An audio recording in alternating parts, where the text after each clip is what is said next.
Hello বন্ধুরা, আমি তোমাদের এর আগে একটা দেখিয়েছি।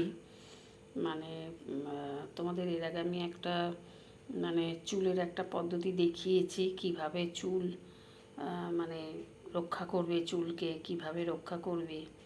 তা আমি তোমরা ওইটাকে হাতের তালুতে নেবে, নিয়ে গোড়ায় গোড়ায় আঙুলে করে গোড়ায় ফাঁকায় ফাঁকায় গোড়ার মধ্যে যেটা ফাঁকা ফাঁকা করে একটু একটু করে আঙুলে করে খালি জাস্ট দিয়ে দেবে।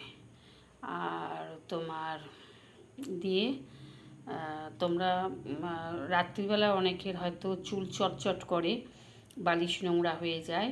তা তোমরা রাত্রিবেলা না মাখলেও চলবে, তোমরা স্নান করার 1 ঘন্টা আগে মাখবে। সেটা 1 ঘন্টা আগে মেখে নেবে, মেখে নিয়ে তারপর ওটা স্নান করে নেবে, ধুয়ে যাবে তেলটা। আর একদম চুপচুপে তেল করবে না, খালি গোড়ায়, চুলের মধ্যে নয়, গোড়াতে তোমরা দেবে, গোড়াতে থাকবে খালি তেলটা। তারপরে ওই 6 মাস মতন লাগবে, 5-6 মাস মতন তোমার চুল গজাবে।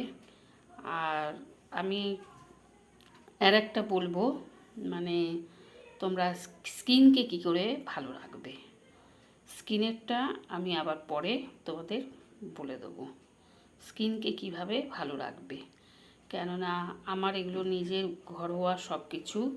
আমি স্কিনকে কিভাবে পরিষ্কার রাখি, স্কিনকে কিভাবে ঠিক রাখি, সমস্ত কিছু আমার ওই ভিডিওতে আমার দেওয়া থাকবে, তোমরা দেখে নেবে। ঠিক আছে, রাখছি। আর আমাকে লাইক, কমেন্ট, শেয়ারটা আমাকে করো। ঠিক আছে, একটু সাপোর্ট করো। রাখছি।